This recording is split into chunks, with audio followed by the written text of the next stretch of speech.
Buen día, buenas tardes, buenas noches. A medida que se van sumando, yo siempre saludo ahora porque muchos de ustedes participan en diferido. Así que enseguida se suman, pero ya están siendo bienvenidos quienes participan en diferido, por Spotify, por YouTube. ¿Dónde están ingresando? Si este video esté donde esté. Esto se llama Mapas para la Vida, es un programa de radio que hacemos hace más de 9 años y Rosita Hernández va a aparecer hoy de manera online para leer su pregunta porque ella está en el estudio de radio y yo estoy en mi casa y desde donde transmito mis clases también. Así que una alegría poder estar aquí, es un día lluvioso y la única posibilidad de hacerlo por distintas razones de esta manera. ¿Cuál es el tema? Es un tema al que le tengo mucho respeto, así que los que se queden, por favor sepan que no quiero en absoluto trivializarlo, por eso no hablo frecuentemente sobre esto. Pero ha habido una pregunta muy certera que me parece que amerita explicar algunas cosas. Lo hice tan breve como salía, que es ¿qué es lo que sucede después de la muerte? Y en verdad sería más largo. ¿Qué se sabe hoy que sucede una vez que el cuerpo muere? Ese sería el tema de hoy. La muerte más acá, más allá. Me gustaría muchísimo que las personas que le tienen miedo a este tema escuchen, porque no se trata de creencias. Yo no voy a hablar de creencias, voy a hablar de ciencia. Y me gustaría, bueno, para los que no me conocen, soy Virginia Gawel, psicóloga, y entre otros temas estudio hace muchos años esto, hace 40 años que estudio sobre todos estos temas y doy clases acerca de el acompañar a morir, el mundo sutil de los sueños y el tema de las experiencias cercanas a la muerte y otros temas que van todos de todas maneras cercanos a lo mismo. Entonces, desde ese lugar, desde ese conocimiento y desde este desconocimiento, pues no soy médica, por ejemplo, saben que voy a poder hablar. Y de todas maneras, ustedes, aquello que les llame la atención, investiguen, porque es el modo de poder, de que no nos vendan ideas meramente, si hay un criterio realmente detrás. En este caso, procuro siempre que lo haya. Así que este es nuestro tema en Mapas para la Vida, todos los martes en vivo a las 10:30 de Argentina, por ahora es así. Y a lo mejor en algún momento cambiamos de horario, pero por ahora es así. Y esto está sostenido por el Centro Transpersonal de Buenos Aires. Para quien no conozcan, pueden buscar la institución porque es de vuestro interés. Va a haber sonidos de la casa y entre ellos mis perros que van y vienen, Tashi y Jude. Así que este es el folclore de mi casa. Las luces, las plantas, por ahí está María también, que se ocupa de que esta casa funcione. Y bueno, y aquí estoy yo con muchas ganas de compartirles esto. De modo tal que voy ahora a buscar a una destacada locutora nacional y muy cercana en los afectos de mi familia. Así que puedo hacer esto también porque ella le imprime lo suyo. Ya estaba en nuestra selfie la cámara, Rosita. Ahí está. Buen día, Rosita. Buen día, Virginia, ¿cómo estás? Muy bien, contenta de que podemos hacerlo, aunque sea así. Ya en otro momento vamos a hacerlo también a la distancia, pero con mucho mejor soporte tecnológico que el que puede ofrecer Instagram. Qué bueno, que me alegro muchísimo porque esto se trata también de evolucionar, ¿no? Así como evoluciona el humano, Sí, evoluciona todo. exactamente, mira, detrás tuyo hay un montonazo de CDs que no sirven hoy para nada, No, porque está todo accesible. ¿Y sabés qué pero pensaba? Y que me gustaría decirlo contigo. sí, Eh, en general, lo que hoy se emite por Internet, se le tiene un cierto miedo al algoritmo, porque el algoritmo ha supuestamente proscripto palabras. Entonces, la palabra muerte no está permitida. Entonces lo van a observar que el video queda escrito de manera equivocada o con números la palabra muerte, o si la persona la pronuncia, hace un bip que suena al bip que sonaba en otra época cuando se censuraba la televisión. ujú, Entonces, si la palabra muerte está censurada y nos quieren manejar en la tanatofobia que se llama, porque uno lo que no conoce le teme, entonces yo voy a decir muerte, siempre muerte, y no se va a borrar eso, porque hay que familiarizarse con eso y no prohibirlo. Entonces, los que transmiten, los que hacen contenido entre ustedes, fíjense a ver si pueden reproducir estos videos o hacerlos propios como para que la palabra no esté vetada, ¿eh? No la hagamos desaparecer y quedarnos en la ignorancia. Así que eso, Rosita, gracias por estar aquí. ¿Dijiste buen día, mundo? Buen día, mundo. Ahí Buen día, está, es el sello distintivo, acá lo tenemos atrás.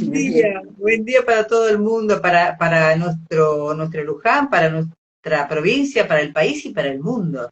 Totalmente, totalmente. Rosita, ahí tenemos una pregunta de Fernando. Sí, sí, parece que él es muy insistente y le gusta mucho analizar todo, incluso este tema que vos vas a seguramente tratar con mucha sapiencia. Gracias. Dice, estimada licenciada Virginia Gawel, palabras vertidas por usted en sus distintos programas de YouTube dan cuenta que el proceso de la muerte no es un hecho definitivo, que la trascendencia es una realidad. Es más, sugiere que cree en la reencarnación. Pero, ¿cómo interactuar con gente o pacientes que por razones personales no creen en la existencia de una vida post-mortem? Además, por lógica, pueden padecer de tanatofobia. No cuentan, por ende, con la misma ventaja que tiene el creyente. ¿Podría ilustrarnos con su conocimiento y experiencia? Saludos cordiales y muchas gracias a usted y la señora Rosa. Soy el pesado de Fernando, tengo 59 años y vivo en Ciudad Autónoma de Buenos Aires. Gracias, Rosita. Gracias, Fernando. Muy Gracias a vos. formal todo, pero bueno, viene bien también otro estilo. Fernando no sos pesado. Y alguien dirá, ¿por qué otra vez le leen a Fernando la pregunta y a mí no? Porque yo no soy idónea en responder algunas preguntas. Hay temas que yo no manejo y no me parece responderlos yo. Y también porque hay veces en que las preguntas son muy personales y también por respeto no puedo tomarlo para una columna. Entonces, si hay alguna pregunta que sea interesante para todos o la mayoría, me parece lindo tomarla. Así que no sos pesado, Fernando. Muchas gracias. Me gustaría Me saber a qué despido. se dedica Fernando. Chaucito, corazón. Y ahí vamos Diosito. con él. Gracias, gracias. No, a vos, a ustedes. Rosita está en la sala de transmisión de la radio y el programa sigue por otro lado para este momento y yo aquí con ustedes. Lo primero que quería decir respecto de el modo en que plantea Fernando la pregunta es que te voy a cortar camino. No sé si serás médico, psicólogo, porque hablas de pacientes, o a lo mejor hablas de pacientes hacia hacia otros que estamos aquí reunidos. Quisiera decirles a todos que mi manera de haber formado mi interioridad y mi mente y mi campo de conocimiento, nunca ha sido desde la creencia. Yo respeto todas las tradiciones espirituales y además trabajo en una psicología que toma el tema de la religiosidad, si hace falta, de la espiritualidad, pero hay una espiritualidad laica. Y en relación a este tema en particular, no hace falta creer. Eso ya te quita un peso, Fernando, porque al no tener que depender de que el paciente o la persona crea en nada, vas a estar con posibilidad de recomendar otras cosas. Hay personas que creen pero tienen tanatofobia. Está muy lindo ir al cielo, pero la verdad si puedo ir más después mejor, más después como se dice en el campo, más después mejor. Es decir, que la religiosidad o las creencias no nos salvan, es más, a veces nos complican. Imaginen ustedes, y yo lo he tenido que tratar, el sufrimiento intenso de las personas que tenían terror al purgatorio. Y en algún momento el Papa de apellido Ratzinger, no me acuerdo el nombre del Papa, el nombre religioso del Papa, declaró en nombre de la Iglesia que el purgatorio no existe, no existía. Y todos los siglos en que las personas se sintieron desgraciadas por ir a parar al purgatorio o mandar a parar a alguien al purgatorio por no haberlo bautizado, por ejemplo. Almas para siempre errantes. No, todo eso que te mortificó 40 años, te tengo que decir que a partir de ahora no existe. O sea, la creencia es un campo lábil. Entonces, ¿qué puede haber en este terreno que no sea creencia? Ciencia, investigación, porque saben, estamos en la prodigiosa época en que el tema de la muerte está pasando por la criba, el discernimiento de la ciencia. Entonces, en vez de llevarle creencia a tus pacientes, a las personas de las que mencionás, y evidentemente lo mencionás con una necesidad de acompañar, podés llevarle datos. Hay veces que llegan a mí por distintas razones, porque yo no hago más clínicas hace más de 10 años, personas que acaban de perder un hijo, personas que están pasando por una situación X de muerte, y a lo mejor están tomando un curso conmigo sobre lo que sea, por ejemplo, sobre el de sueños que empieza ahora. Muchos van a parar allí, porque los sueños, las personas fallecidas, las que aparecen en sueños, eso también se investiga. Entonces, si alguien de allí me dice la verdad, quisiera saber esto, cuál es el fundamento de esto otro, me está pasando esto otro. Yo lo que les acerco son información científica sobre lo que les está pasando. Y acerca de la muerte, creo que a cualquier persona, aún al creyente, acercarle información científica les puede dar tranquilidad. Te la acerco y vos ves lo que haces con esto, pero no es del campo de la creencia, es del campo de la información. Virginia, cuando decís información, ¿a qué te estás refiriendo? ¿A las revistas sobre cosas espectaculares y ovnis y cosas que aterrizan ángeles y no sé qué? No, me estoy refiriendo a revistas que tienen un alto prestigio en el ámbito científico y que han tomado este tema hace varias décadas. Entonces, desde ahí puedo hablar, ¿sí? Y hacer llegar videos al respecto. Pueden encontrar a alguien que aprecio muchísimo, Enrique Benito. ¿Por qué? Porque Enrique Benito es médico, es un hombre mayor y tiene una mirada transpersonal y describe la muerte en términos de fenómeno médico y lo que sucede más allá de la medicina, que tiene que ver con la espiritualidad, pero le está describiendo un médico. Y hay otro de mis preferidos que tiene muchos videos traducidos al español, que se llama PIM, P-I-M, Van con B corta, Lommel. Lommel aparte, con doble M. Si quieren después se los escribo. Pim Van Lommel es un pionero en esto, y Pim Van Lommel tiene el logro de que se publicara por primera vez en una revista de enorme credibilidad, que se llama Lancet. Fue el primer estudio publicado acerca de las experiencias cercanas a la muerte. De ahí para atrás que había personas que vivían las experiencias, pero no tenían a quién contárselas. Los psicólogos no sabían nada o no sabíamos nada de eso, un psiquiatra menos, tomaría nota y diría que le prescribo a este tipo. Entonces, justamente para que no sucediera la creencia de parte del profesional de que estaban locos, simplemente no los contaban. Cuando se empieza a remover esta agua o esta tierra, se encuentra que las que sí sabían eran las enfermeras, los enfermeros, porque a ellos sí se les contaba, porque ellos no podían declarar a los locos ni cosa parecida. Entonces la persona impactada por una experiencia cercana a la muerte tenía quien contarle, pero no era su médico. Bueno, hoy en día se han buscado dispositivos para que tengan confianza en contarle a los médicos, para que se pueda hacer ¿qué? Estadística. Las estadísticas describen un fenómeno como en la medicina. Entonces, la estadística dice que de estas personas que comen harinas blancas, estas casi se mueren. Ahí tiene que haber algo. Después se supo que se llama celiaquía. ¿Pero por dónde empieza? Por una observación estadística. Entonces, ahora hay estadísticas de los patrones que vivencia alguien.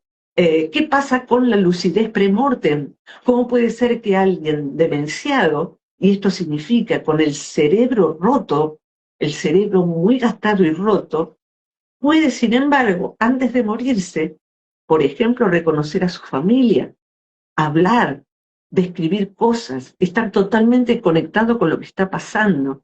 Después se apaga, después muere.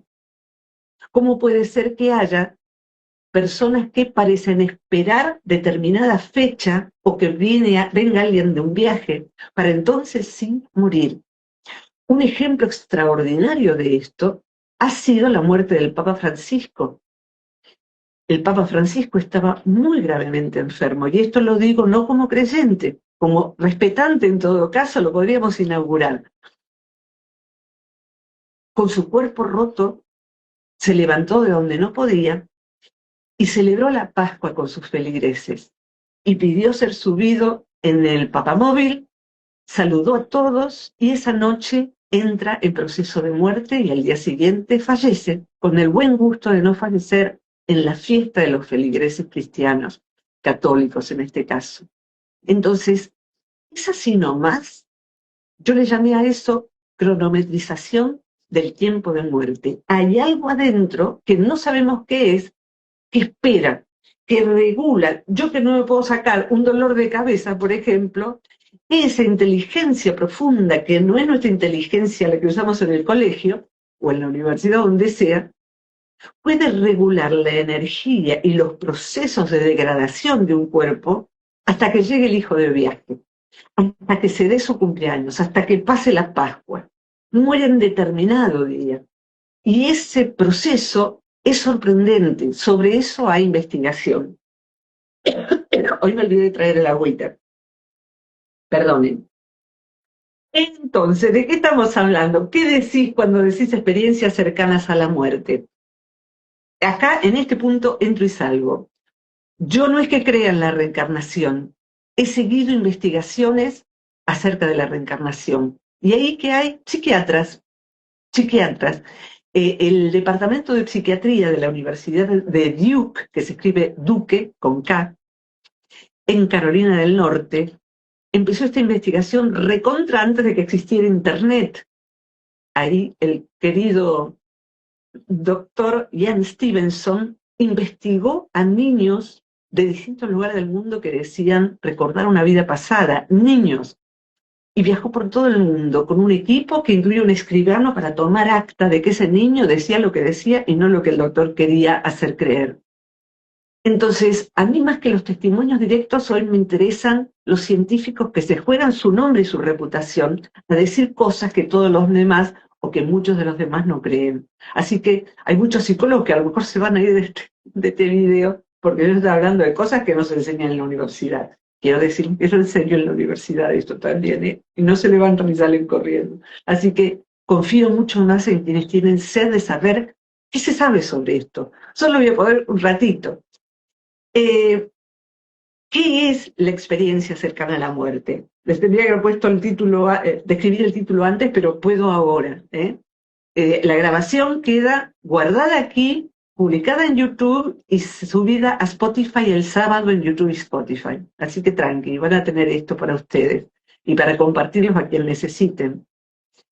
Quiero decir entonces que de lo que les estoy hablando, tengo acá la lista de eminentes revistas de las que habla, en la que se publican todo esto. Yo aprendí algo de todo esto en una formación en neurociencias el año pasado. ¿Por qué? ¿Por qué estamos hablando de esto que antes no se hablaba? Porque cada vez hay, más que nunca antes en la vida de la humanidad, personas que han podido morir y volver como Lázaro, sin un Jesús que diga levántate y anda, por lo menos no uno visible. ¿Por qué esto sucede? Porque hay más que nunca desfibriladores en distintos lugares. Para una situación no prevista de morir, puede ser en la cancha de fútbol, en un colegio, la persona ser reanimada. Hay más gente que conoce maniobras de resucitación cardiopulmonar o reanimación cardiopulmonar.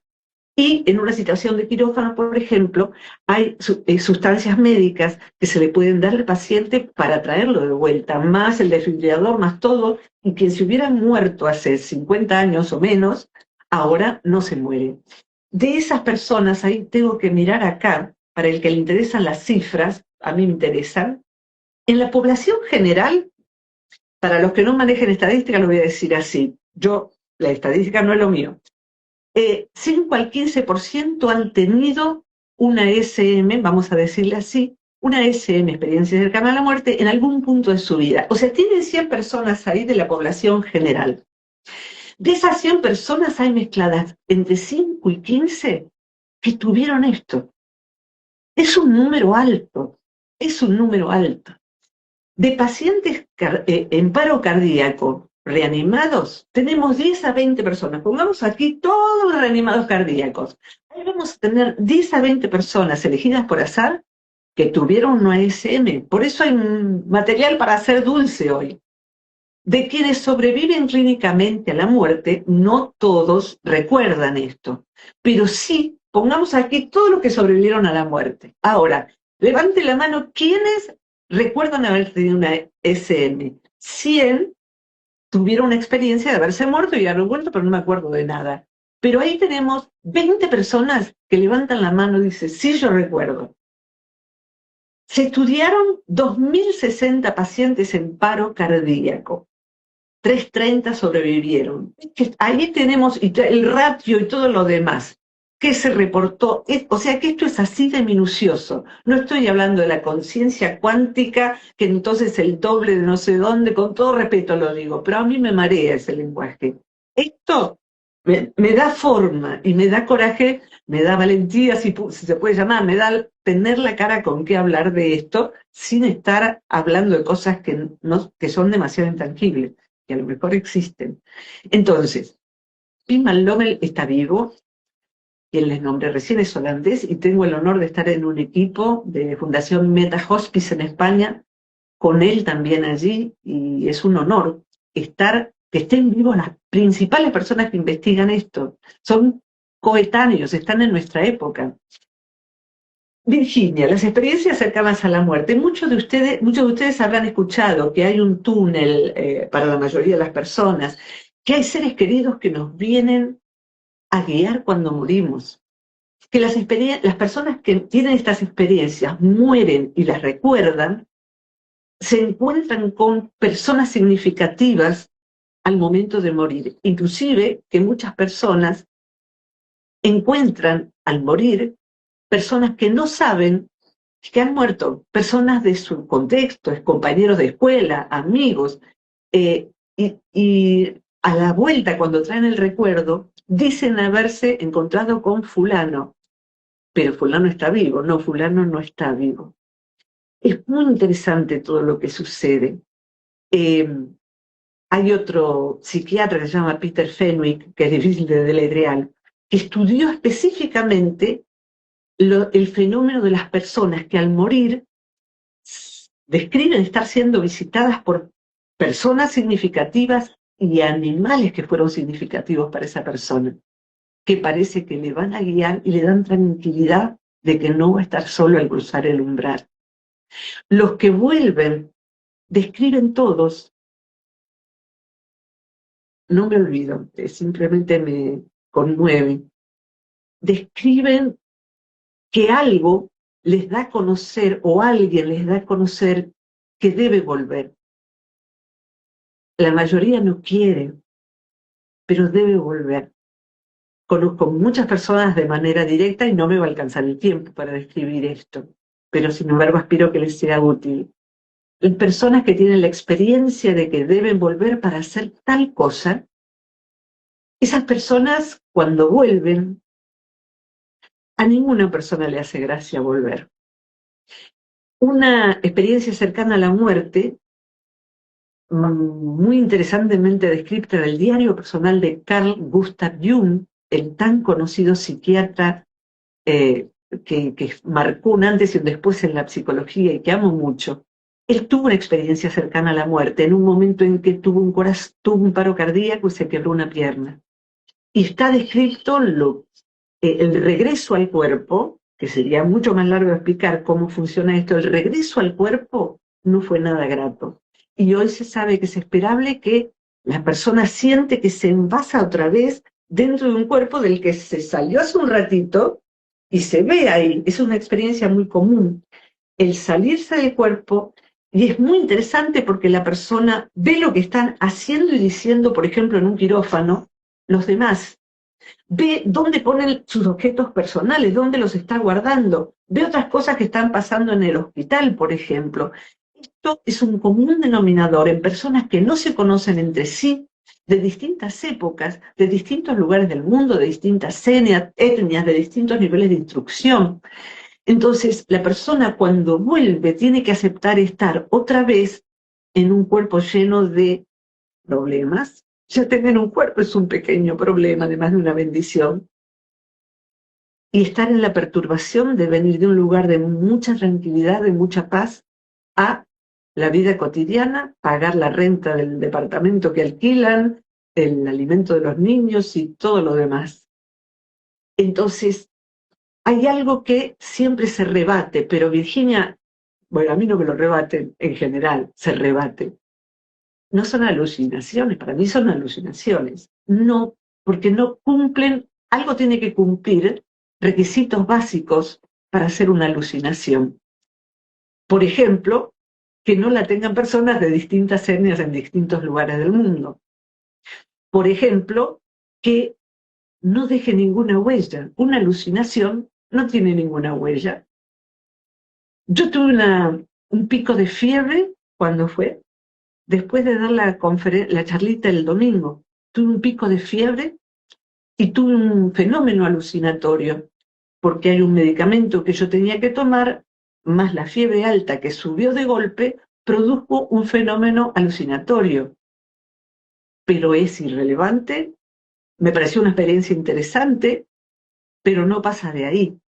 Y quien tiene alucinaciones seguidas necesita un tratamiento psiquiátrico, pero no tienen una estructura. Las SM tienen una estructura.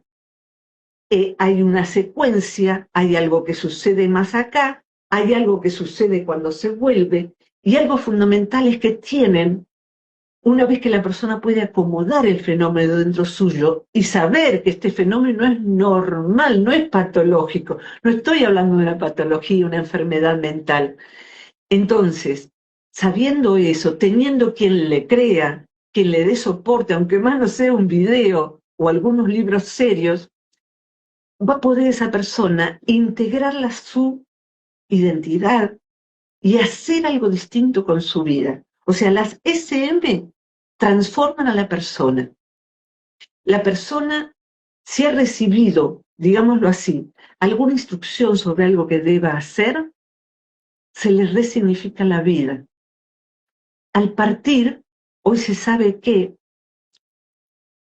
y se sabe desde las neurociencias también, el primer momento de morir no es tortuoso, es liberador. Si uno lo hace por causas naturales, no es una invitación de ninguna manera a quitarse la vida, porque hay que aprovechar que no tiene un cuerpo. Es difícil conseguirlo, alguna vez hablaré de eso. Sacárselo, en mi criterio, va a haber que hacer cola otra vez para conseguir otro, y la verdad que esta circunstancia ya por lo menos la conozco. La persona que regresa entonces de una experiencia cercana a la muerte, tiene un sentido de que la vida debe ser trascendente, pero al morir, al morir, se produce algo que lo sabemos de Víctor Sueiro en adelante, de Raymond Moody, que empezó a difundirse todo esto. Tiene un fenómeno de recapitulación de su vida, es decir, que recuerda todo lo vivido, pero no como si yo te dijera, sentate y contame tu vida. No, eso sucede de un modo que es difícil de explicar en términos de la experiencia humana. Es algo que hoy se describiría como algo HD, alta definición, 3D, y que sucede todo junto. Hoy que se hablan de otras cosas de la física y de cómo está organizada la realidad, esto no es un disparate. Sucede todo junto, es que no es secuencial, y algo importante es que experimentamos cada evento como nosotros mismos, pero supongamos que yo tuve un maltratador en mi vida. Pongamos al revés, que yo fui maltratadora. Voy a experimentar como la persona, la buena vecina, la buena no sé qué, y etcétera, pero a determinada gente la súper maltraté. Voy a experimentar eso desde el lugar mío y desde el lugar de lo que sintió el otro. Y el primer infierno es ese. Alguien que ha hecho mucho daño, cuando se vaya va a pasar por ahí, pero si quemó, sentirá la quemadura. Si rasgó, sentirá que se rasga. No hay cómo salvarse de eso, porque esto de lo que estamos hablando nos describe que todos somos uno, pero es una realidad que no es un concepto nada más. Y la importancia de vivir de modo ético, de rodearse en lo posible de personas a quienes hacer el bien y de quienes recibir algo sano, también es prepararse bien para que cuando nos vayamos de aquí, si eventualmente corresponde, pidamos perdón a donde sea que el otro esté. Pero si podemos pedir perdón mientras estemos aquí, eso cuenta. Diría que cuenta inclusive si el otro está en otra dimensión. Aunque ya no esté aquí, pedir perdón, hablar con esa persona, escribirle una carta, tal vez cuente. De modo tal que todo esto dicho, como decía un profesor, a tambor batiente, la verdad es que no me alcanza el tiempo, pero es lo que hoy puedo decir. Cuando la persona entra en esa otra dimensión, comprende muchas cosas de un modo no intelectual. Es decir, entender es el intelecto, hemisferio izquierdo básicamente. Comprender abarca intelecto y emoción. Yo te entendía, pero ahora te comprendo. Yo tenía un entendimiento de mi vida, pero ahora que volví, comprendo muchas cosas. Y hay otras que no comprendo, pero hay una esperanza de que más adelante las voy a comprender. Entonces, prepararse de un modo no morboso, para comprender esto, ir asimilando esto, es un modo de perderle temor y un modo de saber, pero entonces todo lo que aprendimos, la parca, la guadaña, la calavera, no, eso no existe. Por eso muchos dicen la muerte no existe la parca, existe el fenómeno de dejar el cuerpo, pero hay algo que no se destruye hasta donde hoy se alcanza a saber. A eso hoy se le llama en ciencia conciencia no focal. Por último diría algo de esto. Conciencia no focal, voy a explicarlo de un modo sencillo para que no haya gente que a lo mejor se dedican a cosas que no tienen que ver con esto. Y me parece lo más sencillo explicarlo de manera simple. Conciencia no focal es lo siguiente.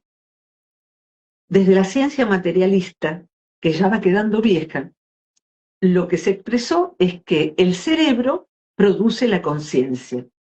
Si se rompe o bajo ciertas condiciones, deja de estar consciente, muerto o en coma. De hecho, hoy en coma, sabemos hoy en día que a cualquier persona en coma, los médicos concienzudos le dicen a la familia, háblenle, tráiganle perfumes, objetos, pásenle la música que le gusta.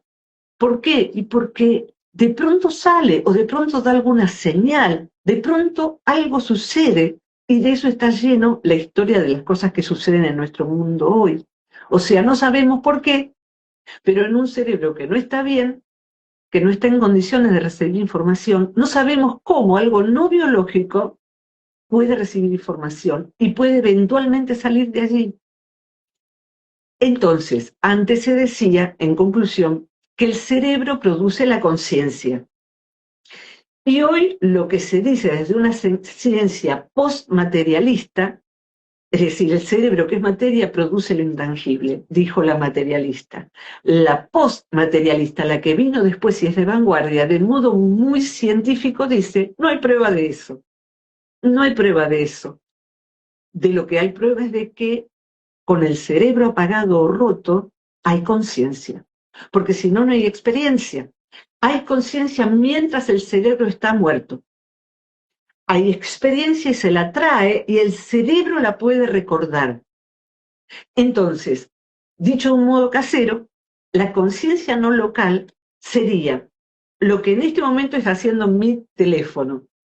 Si yo llamara a otra persona, cualquiera de ustedes, llamara a Melissa Biondi, mi ahijada que vive en Dharamsala, la India, no le va a sonar a ninguno de ustedes ni a nadie más en todo el mundo, en tantos miles de millones que existimos en este planeta. ¿Por qué? Porque mi llamada va a estar sincronizada con su teléfono celular. ¿Y dónde está la llamada? En ninguna parte. ¿Dónde está sucediendo eso? No tenemos la explicación, pero sí sabemos que este cerebro y el cerebro de ella, como si fueran los dispositivos, pueden emitir y recibir información.